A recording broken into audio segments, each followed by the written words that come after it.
We have a major Kyle Tucker Yankees update to go over today as things have taken a wild turn in the Kyle Tucker free agency saga regarding the Yankees and other teams, and this will have a huge implication on the free agency of Cody Bellinger as well, especially considering how much we know the Yankees love Bellinger, but also we know they do have interest in Kyle Tucker as well, and now things have taken a very surprising turn regarding Tucker and his future with his next MLB team, whoever that may be, but now things look very good for Kyle Tucker and the New York Yankees. So if you want Tucker on the Yankees, you are going to like this one, guys. But before we jump into the video, if you are part of that 69% that's not subscribed to Yankees Digest, make sure to subscribe so you don't miss a single New York Yankees update, man. We have daily videos coming out on the Yankees. So many free agency updates to go over every single day. But let's jump right into the video. There's a lot to discuss. As we know, Kyle Tucker is the biggest name free agent on the market this season when it comes to who's available. He's going to get paid a ton of money,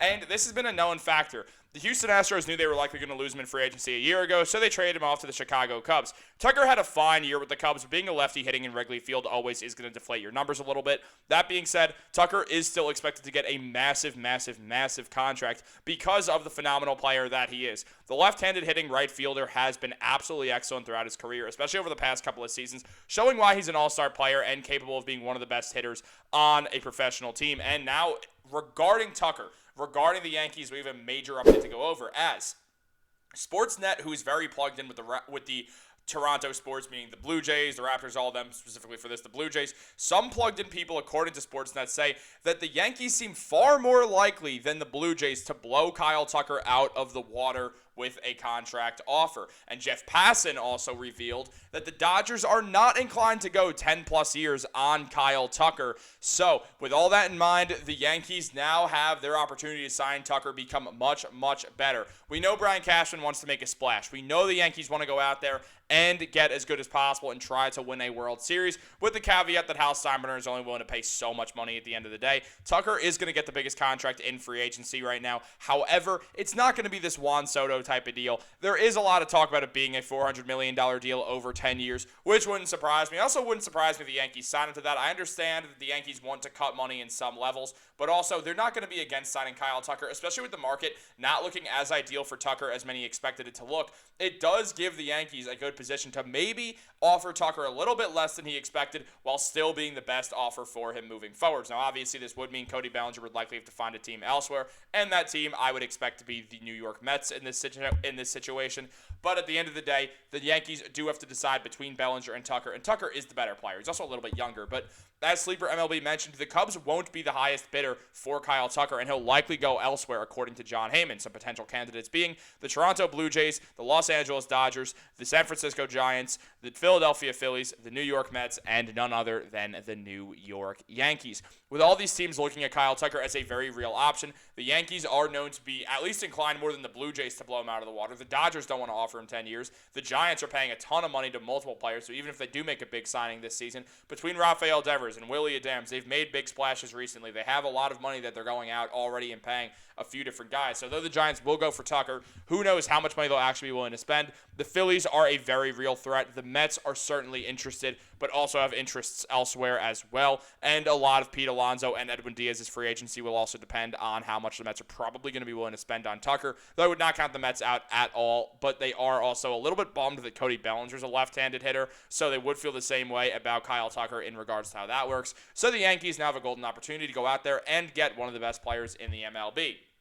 Now, Tucker, he is flat out phenomenal. Again, playing in Wrigley Field does hinder your numbers, specifically in regards to how many home runs you're going to hit. And he only hit 22 home runs on the year, which is very, very down from what he usually does in his career. His OPS was an 841 with an OPS plus of 143, who's an absolutely phenomenal player last season anyway, despite battling injuries and also, again, being a lefty in Wrigley Field, which is very difficult for home run hitting. Now, Ryan Garcia also talked about this. Shout out Ryan Garcia of Empire Sports Media, who mentioned if the Dodgers aren't serious about Kyle Tucker, it couldn't be understated how badly the Yankees need him. Having more than 2 impact hitters is a requirement for winning the World Series, as we see here, with the Dodgers having 4 in back-to-back years, the Rangers having 4 when they won, the Astros having 5 when they won, the Braves having 3, the Dodgers having 6 in 2020, and the Nationals having 3 in 2019. The Yankees have not had that, and when Stanton being 36 years old next season, it seems like a good idea to add a hitter in between Aaron Judge and Ben Rice. Now, obviously, Ben Rice is great, but at the end of the day, the Yankees adding another veteran superstar player like Kyle Tucker with Aaron Judge would absolutely be huge, especially because even though Tucker's not the fastest guy in the world,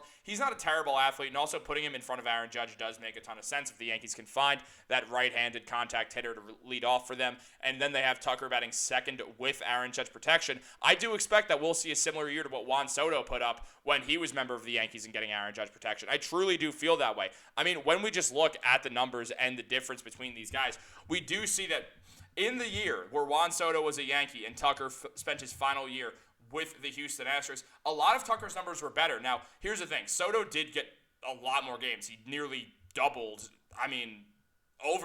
played over double the games that Kyle Tucker did. Played one more game than double what Kyle Tucker played in that 2024 season. But Tucker was still better in a few different areas. For instance, his batting average was a little bit higher. His slugging percentage, his OPS plus were all a tad higher than Juan Soto's. The man is on par with one of, if not the best left-handed batter in baseball. Shohei. So one of the best left-handed batters in baseball, which puts Kyle Tucker as of 2024 as one of the best left-handed batters in baseball, which he absolutely is. He's one of the best hitters in baseball in general.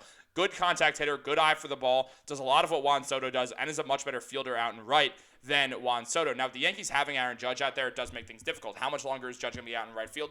I'm going to guess that next season is his last one in right field, depending on that elbow. It might already be done. But I do actually expect Aaron Judge to move to first base fairly soon.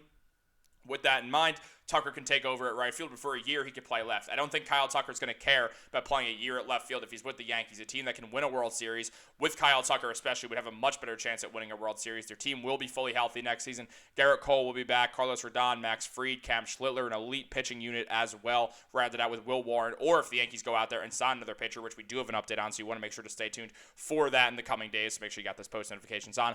But with this whole situation, it does make a whole lot of sense for the Yankees to sign Tucker. I'll be honest, I would rather Kyle Tucker than Cody Bellinger. I get Bellinger's great. I'm not saying he isn't, but I would love Kyle Tucker. Now, the market value is high. He's the only $40 million player this offseason. Usually you only find one. And then rounding that is Framber Valdez and Cody Bellinger. Bellinger's going to get around an average annual value of $10 million less than Kyle Tucker, according to Spotrac's projections. And look, at the end of the day, yeah, Cody Bellinger on a 7-year, $180 million deal looks probably more than that, honestly. He's going to get a lot of money. Bellinger's still going to get a lot of money, like a 5-year, $150 million deal, something like that makes a lot of sense for Bellinger. Maybe 6 years on 170 or on 180, something like that. I would guess it's around 180 is what we're going to see Cody Bellinger sign on. I would rather give Kyle Tucker that 400 if I'm being honest. I know that the Yankees would feel a bit different because that's 10 extra years, or that's 10.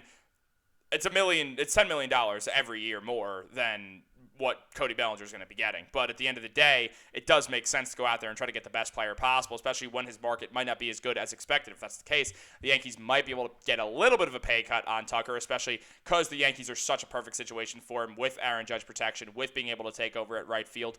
Everything does sort of pan out well for Tucker to sign with the Yankees, a ballpark in which he has had some success in as well throughout his career. And yeah, I get the Cody Bellinger argument. Now, if the Yankees re-sign Cody Bellinger, I will be over the moon thrilled. Don't get me wrong. I just at this point of the game would prefer Kyle Tucker, but Bellinger had an excellent season in New York. Hit 29 home runs, a 272 batting average, an 813 OPS. And when you look at Kyle Tucker's numbers are not necessarily a whole lot better. Bellinger had a higher batting average and more home runs than Kyle Tucker. But again, Yankee Field compared to Wrigley Field is a big difference here. And I do expect that Kyle Tucker would have upwards of 40-some-odd home runs in Yankee Stadium. I fully imagine that Tucker would go out there and do that. Also, he is a solid defender. He has a Gold Glove to his name. He's not going to change the world with his defense, but he is a solid defending outfielder. He's far better than Juan Soto, and again, can replace Aaron Judge in right field in a year as well. And then the Yankees can have room for Jason Dominguez and Spencer Jones to jump up, especially if they do start to work out. It does make a ton of sense for the Yankees to go out here and do this. It does sound